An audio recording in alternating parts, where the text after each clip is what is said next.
Hello and welcome back to the channel. Architectural sketching is a great way for architects to express their ideas and designs, and also a great way to express your creativity. In this video, we will share with you some exercises that will help you improve your sketching skills and become an efficient communicator. Whether you're a beginner or an experienced architect, you will find these exercises to be helpful. I'm Salman, an architectural illustrator. Before we begin, make sure you subscribe to the channel and hit the bell icon for notification. So let's get started. Practice lines. Practicing with line drawings is extremely important in architectural sketching, as lines are the basic building block of any drawing.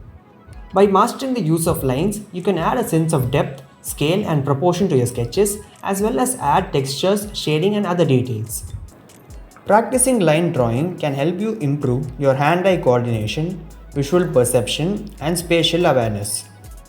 The vertical, horizontal and curvy lines are the immediate basis which most of you would already know. You can move ahead with line practice with exercises like connecting dots, which involves drawing a line from one point to another point on the paper.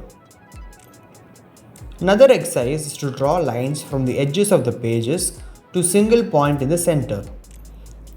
This can help you improve your line accuracy. You can also practice drawing circles at different perspective angles, and these will come in handy on many occasions. Line practice is a foundational skill in architectural sketching and an important aspect of an architect's professional development. Sketch from life. The common practice when it comes to sketching is to sketch from a photograph, but the best way to improve your skills is to draw from life. Sketching from life is important because it allows you to capture the essence of a building in a way that is not possible through photographs or digital modeling. It allows you to observe and understand the details and nuances of a building, including scale, proportion, and relationship to the surrounding environment. This can help to develop a deeper understanding of the building's design, structure, and functionality. Sketching from life also helps architects develop their observational skills, which are essential for effective communication and problem solving. By sketching from life, architects can learn to recognize patterns, shapes, and relationships that may not be effectively obvious through photographs or digital models. This can lead to more creative and effective design solutions. In addition, sketching from life is a great way for architects to connect with the communities they serve. By sketching buildings and scenes in public spaces, architects can engage with people and gain a better understanding of their needs and preferences. To get started with your live sketching, choose a good vantage point. It's important to choose a vantage point that allows you to see the building or scene in its entirety. Consider factors such as lighting, perspective, and composition when choosing your vantage point. Begin by sketching the basic shapes of the building or scene, such as rectangles, circles, and triangles. This will help you establish the overall composition and structure of your sketch.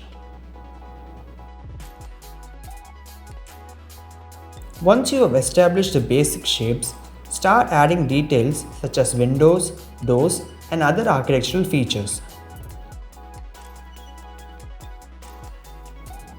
Pay attention to the proportions, angles, and lines of the building or scene.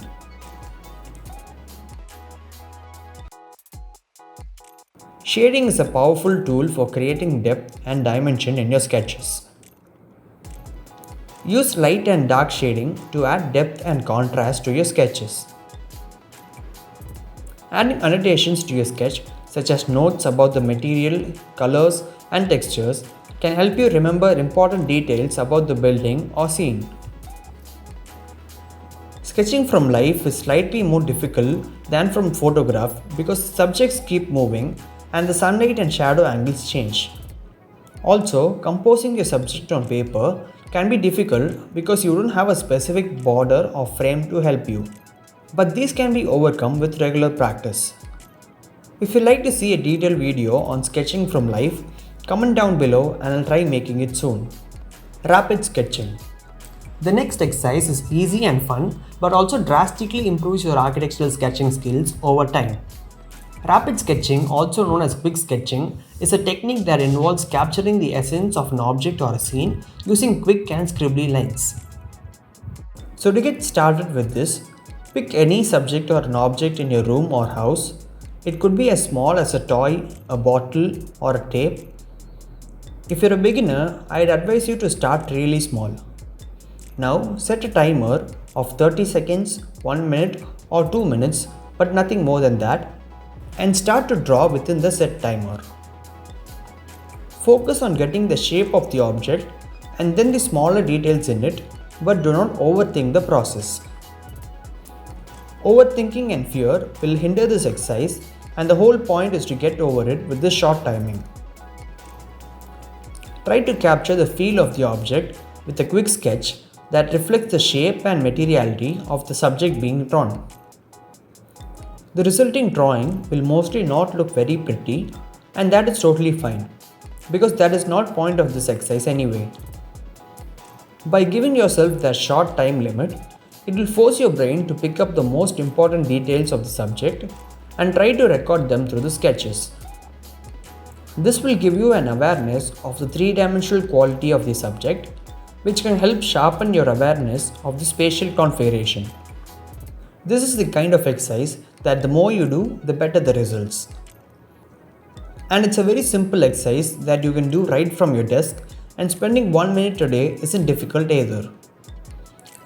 Imagine making one sketch a day, and that will be 30 sketches a month and 365 sketches a year. You can gradually track your progress with these sketches and see how far you've improved over time. Start very small and gradually challenge yourself as you go further. This exercise can translate into the architectural design process, where you will be able to quickly sketch out the basic shapes and layout of a building, while also capturing the details that make the building unique. It can also help architects communicate their ideas to clients or colleagues in a more immediate and engaging way than through computer models or static drawings. 3D breakdown. This is another easy exercise that will help you improve your sketching skills.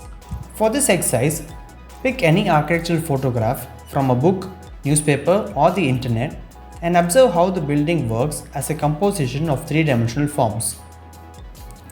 Look at the image as if it was made of basic shapes such as squares, rectangles, or circles, and try to recreate the same composition on paper. Be aware of the perspective, line of horizon, and vanishing points of that specific image, and start by drawing the larger shapes first. The larger shapes are the one that is dominant in the building, the ones that you observe the very first time you look at the photograph. Then work your way towards the smaller shapes, almost like arranging them at their relative position in the composition.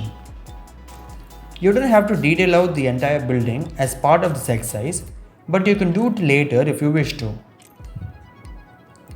The intention of this form breakdown is to help you understand how different forms are holistically arranged in a built design, which in turn helps you improve your architectural sketching even as you use it in your own design project. Like the previous exercise, this form building exercise only takes a few minutes to do and will greatly help you in improving your techniques. Sketch from memory. Drawing architecture from memory can be a challenging but a rewarding experience that helps architects to develop their visual and spatial memory and also to internalize the principles of design. By drawing a building or space from memory, architects can reinforce their understanding of its form, structure, and layout and train themselves to think spatially and critically. Sketching from memory can also help architects to develop their own style and visual language as they learn to simplify complex forms and convey their ideas in a clear and concise way. So this last exercise involves a combination of the techniques used in the previous exercises, but it also requires a certain level of dedication and effort. Let's start by choosing any existing architectural building from the past or present.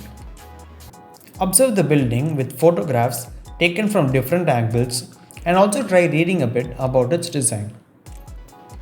The reason this is important is that you can truly understand the nuances of the design process, if not completely, at least to a certain level, to convert it into a sketch. So the trick is not just to look at a building visually, but also look at it conceptually.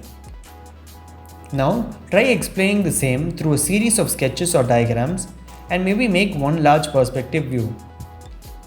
Try to speak about the site context, climatic considerations, materials used, and any unique design feature used in the building. But all of these needs to be conveyed visually through sketches. Use blow-up details to highlight some parts and annotations and titles to add context. This exercise takes a considerable amount of time and effort, so maybe you can try doing one sketch every week. But the results are highly rewarding. After this becomes a habit, the next time you see a new building, your brain automatically tries to simplify and understand it visually and diagrammatically. It will stay in your memory and you can recall it and draw it as a sketch. So that brings us to the end of the video. We hope you found this video to be helpful, and if it was, please hit that like button and share it with your friends. Don't be afraid to experiment with different techniques and style, and be patient with yourself as you develop your abilities. Whether you're an aspiring architect or a seasoned pro, there's always room for improvement and growth in your craft. Thank you for watching, and we'll see you on the next one.